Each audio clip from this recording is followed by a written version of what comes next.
ಮೊನ್ನೆ ಒಬ್ಬರು ಅಂದರೆ ಮೆಸೇಜ್ ಮಾಡಿದರು ಎಂಬ್ರಾಯ್ಡ್ರಿ ಬ್ಲೌಸ್ಗೆ ಪ್ರೈಸ್ ಹೇಳಿ ಅಕ್ಕ ಅಂತ. ಅಂದರೆ ಎಂಬ್ರಾಯ್ಡ್ರಿ ಬ್ಲೌಸಸ್ಸು ನಾವು ಮಾಡಿಸ್ತೀವಿ. ಬಟ್ ಏನಂದರೆ ನನಗೆ ಬೇರೆ ಔಟ್ಸೈಡಿಂದ ಆನ್ಲೈನ್ದು ಆರ್ಡ್ರ್ ತೊಗೊಳಕ್ಕೆ ಸ್ವಲ್ಪ ಕಷ್ಟ ಆಗ್ತಾಯಿದೆ. ಕಷ್ಟ ಅಂದರೆ ನಾನು ಇನ್ನೂ ಆ ಥರ ಏನು ನಾನು ಸ್ಟಾರ್ಟ್ ಮಾಡಿಲ್ಲ. ಬಟ್ ಸ್ಟಾರ್ಟಿಂಗ್ ಪ್ರೈಸ್ ಮಾತ್ರ 350, 400, 500ಇಂದ ಸ್ಟಾರ್ಟಿಂಗ್ ಇದೆ. ನೀವು ಬರೀ ಪೀಸಸ್ ಕಳಿಸಿದ್ರೆ ನಾವು ವರ್ಕ್ ಮಾಡಿ ಕಳಿಸ್ಕೊಡ್ತೀವಿ. ನೀವೇ ಸ್ಟಿಚ್ ಮಾಡಿಸ್ಕೋಬೋದು. ನಿಮ್ಗೆ ಯಾವ ಡಿಸೈನ್ಸ್ ಬೇಕಾದರೂ ಓಕೆ. ಬಟ್ ಯಾವ ಡಿಸೈನ್ಸ್ ಅಂದರೆ ಡಿಸೈನ್ ವೈಸ್ ಅಮೌಂಟ್ ಇರುತ್ತೆ. ಅಮೌಂಟ್ ಬಂದು ಆ ಒಂದು ಡಿಸೈನ್ಗೆ ಎಷ್ಟಾಗುತ್ತೆ ಏನು ಅಂತ, ಬೋಟ್ ನೆಕ್ ಆಗಿರ್ಬೋದು ಅಥವಾ ಎಂಬ್ರಾಯ್ಡ್ರಿ ಒಂದು ಸ್ಲೀವ್ಸು ಹೆವಿ ವರ್ಕ್ ಆಗಿರ್ಬೋದು, ಮತ್ತು ಹ್ಯಾಂಡ್ ವರ್ಕ್ನ ಎಂಬ್ರಾಯ್ಡಿಂಗಿಗೂ ಸಹ ಕನ್ವರ್ಟ್ ಮಾಡಿ ನಾನು ವರ್ಕ್ ಮಾಡಿ ಕಳಿಸ್ಕೊಡ್ತೀವಿ. ಈಗ ಹ್ಯಾಂಡ್ ವರ್ಕ್ ಏನಿರುತ್ತೆ ಅದೇ ಒಂದು ಲುಕ್ಕಲ್ಲೇ ಬರುತ್ತೆ, ಹ್ಯಾಂಡ್ ವರ್ಕ್ ಲುಕ್ಕೇ ಬರುತ್ತೆ. ಬಟ್ ಏನಂದರೆ ಮಿಷಿನ್ ವರ್ಕ್ ಇರುತ್ತೆ.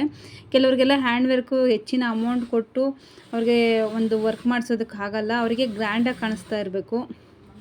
ಆ ಥರ ಏನಾದರೂ ಇಷ್ಟ ಇತ್ತು ಅಂತಂದರೆ ಹ್ಯಾಂಡ್ ವರ್ಕ್ನ ಎಂಬ್ರಾಯ್ಡಿಂಗಾಗಿ ಮಿಷಿನ್ ವರ್ಕಾಗಿ ಕನ್ವರ್ಟ್ ಮಾಡಿ ಅದನ್ನು ನಾವು ವರ್ಕ್ನ ಮಾಡಿಕೊಡ್ತೀನಿ. ನಿಮಗೇನಾದರೂ ಇಂಟ್ರೆಸ್ಟ್ ಇದ್ದರೆ ನನಗೆ ಒಂದು ನಂಬರ್ ಹಾಕಿದ್ದೀನಲ್ಲ, ಆ ಒಂದು ನಂಬರ್ಗೆ ನೀವು ಯಾವ ಡಿಸೈನ್ಸ್ ಬೇಕೋ ಅಥವಾ ಎಂಬ್ರಾಯ್ಡಿಂಗ್ ಮಿಷಿನ್ ವರ್ಕ್ ಬೇಕಾ ಅಥವಾ ಹ್ಯಾಂಡ್ ವರ್ಕ್ ಬೇಕು ಅಂದ್ರೂ ಓಕೆ, ನೀವು ಒಂದು ಮೆಸೇಜ್ ಮಾಡಿದ್ರೆ ನಾನು ಕಳಿಸ್ಕೊಡ್ತೀನಿ.